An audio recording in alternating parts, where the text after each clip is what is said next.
I'm making a video about Mel's hole. Nah. Now to Eastern Washington. I guess this is Eastern Washington. Mel, are you there? Yes, I am. Welcome to the James Linker Experience. Thank you for being here. Let's get the thumbnail jokes out of the way now. Let's begin. Mel Waters lived in Ellensburg, Washington. Mel Waters had a large hole on his property, which didn't just intrigue him, but also his neighbours. Animals stayed clear of the hole, birds wouldn't fly over the hole, and when he would bring a radio near to the hole, he would pick up strange signals, such as sports games from years before. Mel would throw junk into the hole, as you do. It didn't matter how much junk Mel threw in the hole, it would never fill up.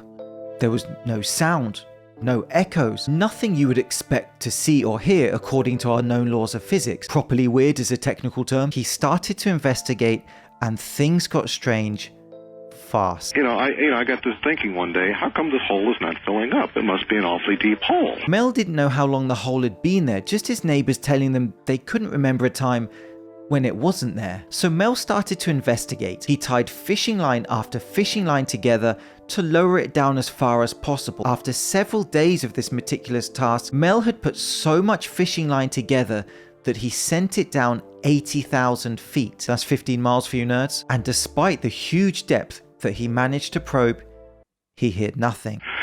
I have no idea. I thought it could have been a mine shaft. Perplexed, Mel spoke to his neighbours about this bizarre hole on his land. His neighbour then told him a story that would change the course of his investigation and his life forever.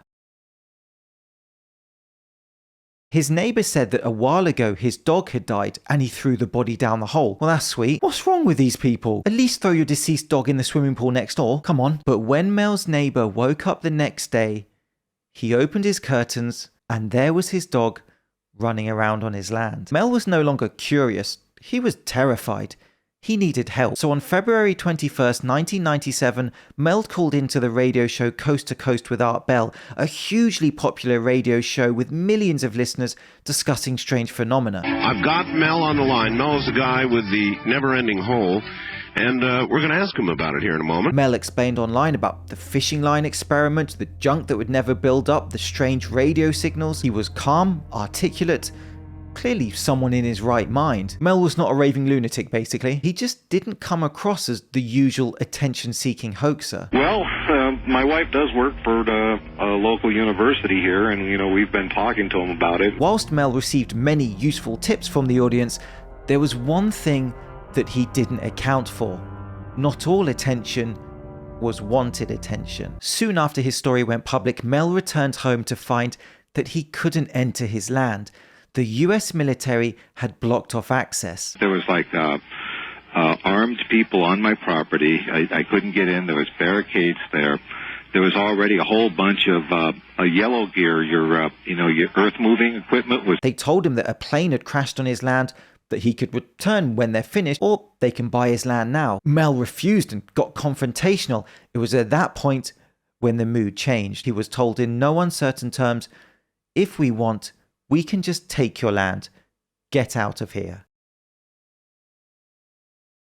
Mel had nowhere to turn except Art Bell's radio show. He told the listeners that he couldn't access his land, but that his neighbours had told him they'd seen a strange beam of light coming out of the hole. Listeners were captivated by Mel's story and came up with all sorts of explanations as to what the hole could be. A portal to another dimension, a time-travelling portal, an entrance to the hollow earth. I want to take a moment to say I love all those suggestions. Mel Waters. One word, run it together, athome.com. And then after that call to Coast, Mel just disappeared. It was only 2 years later when he would resurface with an update. He told Art that he had taken a deal to lease the land for $250,000 a month to the US government, and that as part of the agreement, he had to move to Australia and was not to come back. So after 2 years, Mel chose to come back. Probably not a good idea, mate. On his return home, as Mel was once again scheduled to appear on the Coast to Coast show, he didn't turn up. Mel says he was riding on a bus when it was stopped by the police. All the passengers were hurriedly moved to another bus when suddenly Mel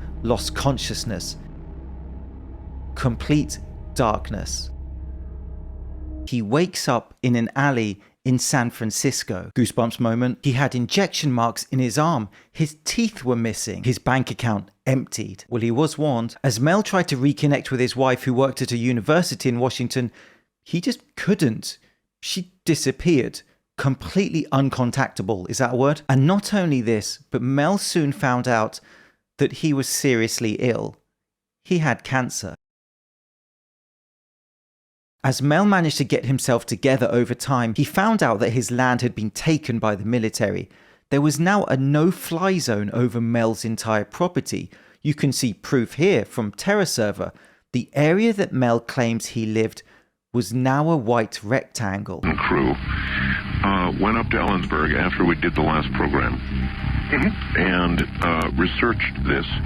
And I'll be doggone, they didn't find the hole, but they did find near the area where you were talking about a lot of military footprints and all kinds of information that would indicate the military, in fact, had been there or was there. As if this story couldn't get any weirder, Mel was contacted by a native tribe who invited him to come and investigate another hole with them. Life lesson: if anyone calls you asking you to come and investigate their bottomless hole, say no. Mel said yes. Agreed that, everything was as it should be, that I wasn't, from CNN or the FBI or the CIA or whatever. Right. And so I went there and I got to see the hole. The hole was 9 feet in diameter like Mel's and was considered a sacred place by the native people.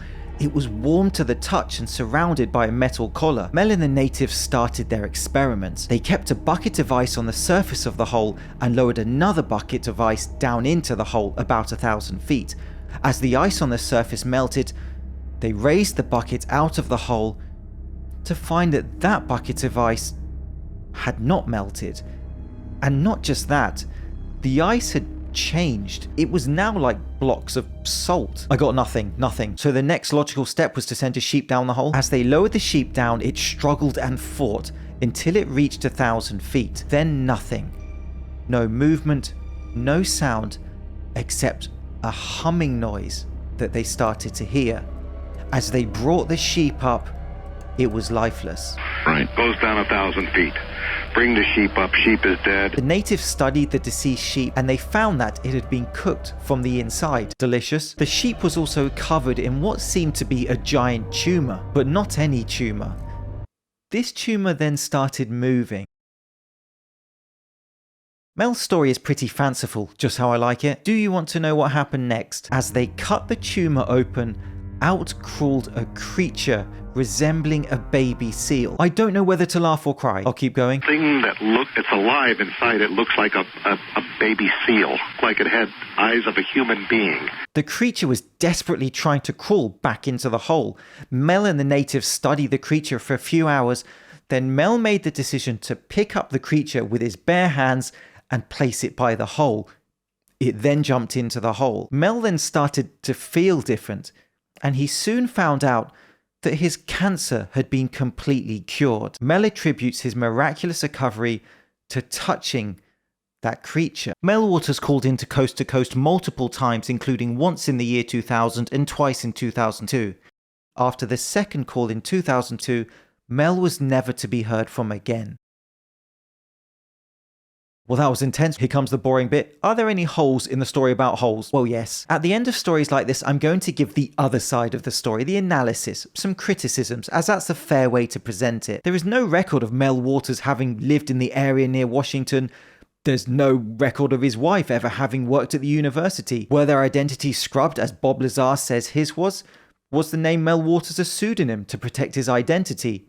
Maybe. Or did the man claiming to be Mel Waters just make the whole thing up? Art Bell and his listeners were also skeptical on many aspects of the story, but enjoyed it. Art asked Mel for pictures many times.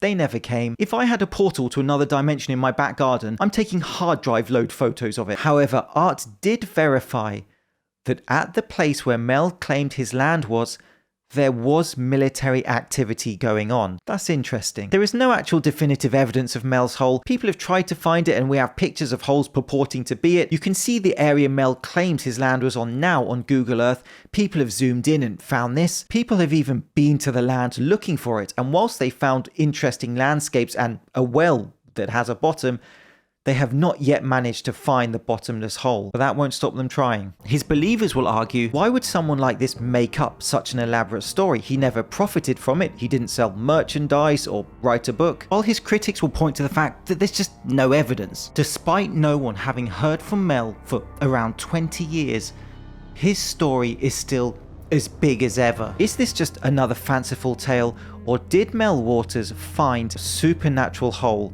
on his land? As always, it's for you to decide. See you soon. You know, the hole's been there since we've been there. It's been there since the previous owner was there, and